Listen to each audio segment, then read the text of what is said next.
श्री शंकर भगवान कहते हैं कि हे गीता का माध्यम। श्री शंकर भगवान कहते हैं कि प्रिय गीता का वर्णन से संबंध रखने वाली तथा कथाओं को विश्व रूप को धारण करने वाली कथाओं को, हे सुंदरी, हे नेत्र वाली, बड़े बड़े आँखों वाली, हे पार्वती, इस कथाओं को हम सुना रहे हैं। इस कथाओं को तुम जानो और समझो। इस कथाओं में विभिन्न प्रकार के भक्तों को स्मरण के रूप में दिया गया है। इस प्रकार से भगवान शंकर जी कहते हैं और पार्वती मैया सुनते हैं। श्रवण करो विशाल नेत्रों वाली पार्वती, इस अध्ययन के महात्म का पूरा वर्णन किया जा सकता है। इससे संबंध में सग्रह कथाओं को इस कथाओं को प्रारंभ करने से पहले गीता का प्रणाम करना चाहिए और भगवान सब स्वरूपी को गीता का रहस्य में बताए गए हैं। तब शंकर भगवान माता पार्वती जी की वर्णों को और संबंधों को और नेत्रों में कथाओं को धारण करने वाली कथाओं को स्वरूपी है। जिस प्रकार से कथा उनसे यह कहा जाती है कि प्राण नदी के तट पर अध्ययन का महात्म का पूरा वर्णन नहीं किया जा सकता। इसके संबंध में सहर्षों कथाएं इसमें यह एक कहा जाती है। प्राण नदी के तट पर मेघर नामक के नदी के तट पर एक बहुशाली विशाल मंदिर है। वहाँ पे बहुत सारे भगवान उत्पन्न रहते हैं। वहाँ वैकुंठ की तरह वहाँ श्रवण किया जाता है।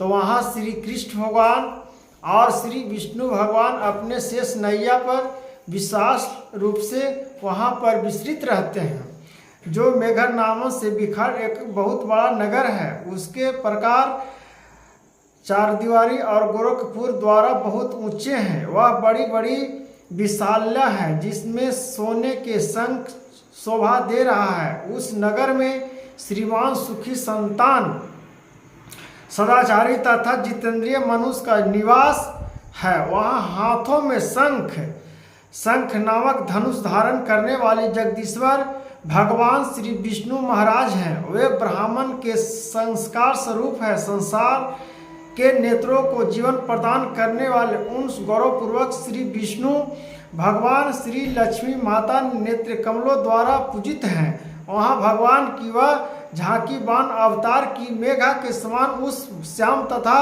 कोमल प्रकृति विश्वास तथा अश्रीवास्ता के विशाल सुभग है। वहाँ इतना विचित्र से है कि श्री कृष्ण भगवान और श्री विष्णु भगवान वहाँ विराजमान रहते हैं। शंकर जी माता पार्वती मैया से खुद अपने वचनों से कह रहे हैं, हे भक्तजन, इसका वर्णन बहुत असभ्य नहीं है। और जो व्यक्ति भाग्यशाली होता है वह इन कथाओं को सुनता है, वह कथाओं को वर्णन करता है और वह इन कथाओं को विश्वासी रूपी से भगवान श्री विष्णु को हरि को दर्शन पा लेता है। जो गीता रहस्य में और श्री कृष्ण भगवान श्री महादेव जी पार्वती मैया से स्वयं कह रहे हैं। तो राधे राधे हरे कृष्णा श्रीवास जी शोभत है के वे कमल वर्णमाल भीतु और अनेक प्रकार से भूषणों से सुशोभित हैं। वह भगवान वर्तमान वर्ण रत्ने समुद्र के दर्शन जान पड़ते हैं।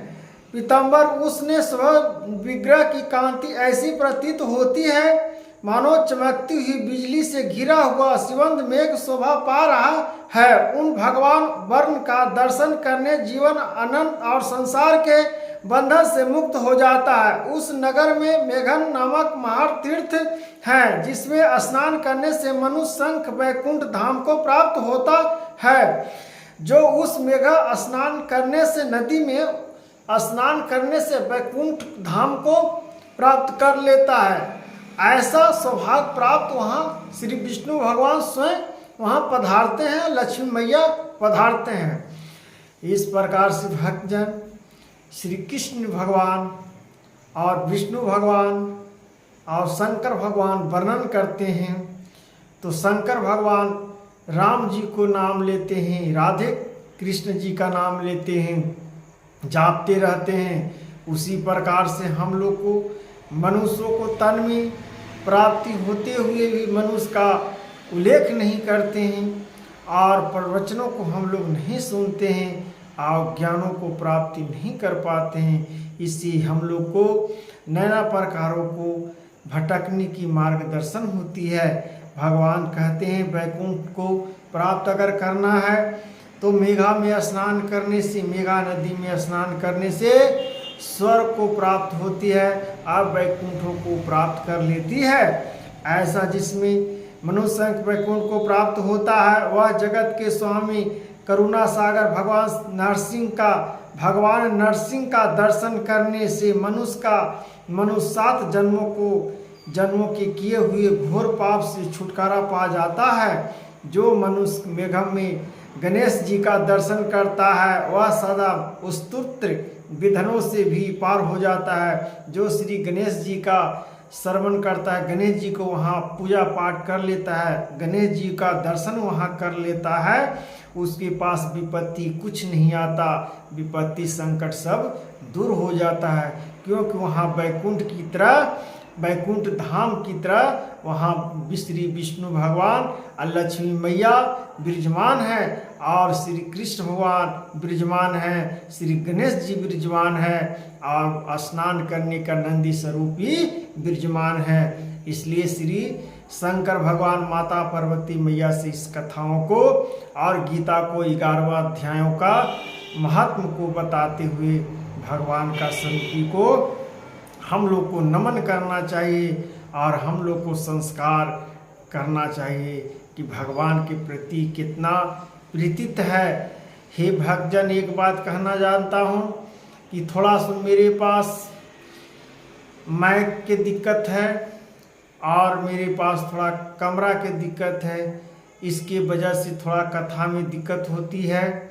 हे भक्तजन, हे माताएं बहनों, थोड़ा सा माफ़ करिएगा क्योंकि अच्छा कैमरा नहीं रहने की वजह से चेहरा भी साफ नहीं दिखा पाते हैं और बोली जो है और अच्छा से साफ नहीं माइक रहने की वजह से थोड़ा बोली भी दिक्कत हो जाती है आवाज़ में, क्योंकि बाहर की आवाज़ घर्षण हो जाता है। इसलिए थोड़ा सा माफ़ करिएगा और वक्त के अनुसार सब चीज़ धीरे धीरे हो जाती है। तो भगवान के प्रति अटल विश्वास रखने वाले हर प्राणी एक दिन एक सीढ़ियाँ को पा लेते हैं और भक्तियों को प्राप्त कर लेते हैं। उसी प्रकार से मनुष्य को धीरज नहीं हटना चाहिए।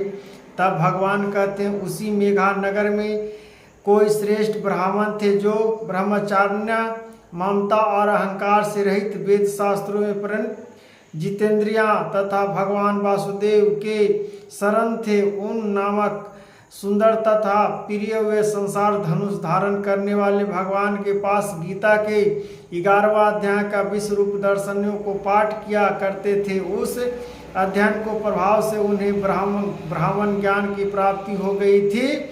उस योग से 11वां अध्याय को प्राप्त करके पढ़ के 11वां अध्याय को प्राप्त कर लिए थे और ज्ञानी ब्राह्मण हो गए थे, प्राप्त हो गए थे। परंतु परमानंद संतोष से संपूर्ण उत्तम ज्ञानी मध्यम के द्वारा इंद्रियों के अंतर्गत में जाने योग विचार हो गया था। इतना शक्ति हो गया था कि भक्ति भावनाओं को प्राप्त करके मेघा रूपी संसार भगवान विष्णु को प्राप्त कर लिए थे। तो ऐसा प्राप्त होने के लिए ब्राह्मण योग की प्राप्ति हो गई थी।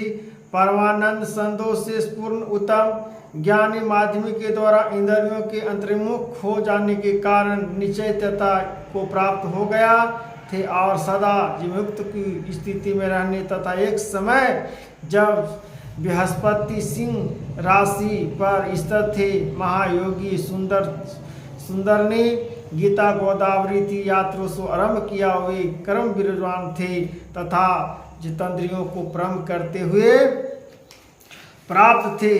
तो हे भक्तजन, जिस प्रकार से भगवान की प्राप्तियों को मार्गदर्शन में